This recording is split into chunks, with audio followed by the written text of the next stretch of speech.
আসসালামু আলাইকুম। সবাই কেমন আছেন? আশা করি সবাই ভালো আছেন। আলহামদুলিল্লাহ, আমি আল্লাহর রহমতে অনেক ভালো আছি। আজকে চলে আসলাম আমার প্রাণের শহর কালিহাতী বাস স্ট্যান্ডে। এ জায়গায় পিউসি হোটেল, রাস্তার পশ্চিম সাইডে বেশ জনপ্রিয় একটা হোটেল। এই জায়গায় মূলত সব ধরনের খাবার আইটেম পাওয়া যায় এবং বিশেষ করে রাত্রে বা সন্ধ্যার পরে পোড়া পোড়া মুরগি এবং গ্রিল এবং নান রুটি সব ধরনের আসলে পাওয়া যায়।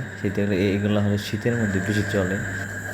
আসলে শীতের মৌসুম চলে আসছে মনে হয়, যে ভাজি পোড়া বা সবগুলো বেশি চলে। এখান থেকে আমি পার্সেল নিয়ে এখন চলে যাব আমি রুবেল ভাইয়ের হালিমের দোকানে, যে এখান থেকে হালিম কিনবো। আসলে ওই রুবেল ভাইয়ের হালিমের দোকানটা আসলে অনেক জনপ্রিয় এবং কালিহাতীর মধ্যে ফেমাস একটা দোকান। আসলে অনেক ভিড় থাকে। আমি এখানে পার্সেলের জন্য ওয়েট করতেছি যে আমার পার্সেলটা কখন আসবে। তার মধ্যে দেখি এক ছোটো ভাই সুন্দর করে মোগলাই ভাজতেছে। আমার পার্সেলটা হয়ে গেছে আলহামদুলিল্লাহ। আমি দেখাবো আজকে যে গ্রিলগুলো ছিল আসলে অনেক সুন্দর, ভাজি ছিল বা পোড়া পোড়া হয়েছিল অনেক ভালো। দেখেন আপনারা, আসলে কালিহাতির ভিতরে এতটুকু পাওয়া যায় এটুকু যথেষ্ট, কিন্তু তারপরেও এই দোকানটা বিশেষ করে বেশি চলে, সেই জন্য এখানে আসা। বড় ভাইরা কাজ করতেছে।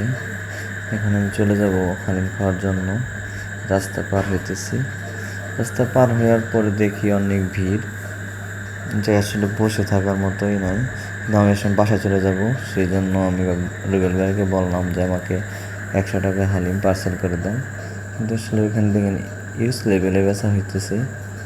আসলে কোনো কাজে ছোটো নয়, সব কাজে আসলে সবাই পরিশ্রম করলে সফলতা আসবে ইনশাল্লাহ। সবাই আমার জন্য দোয়া করবেন আর ভিডিও সাপোর্ট করবেন।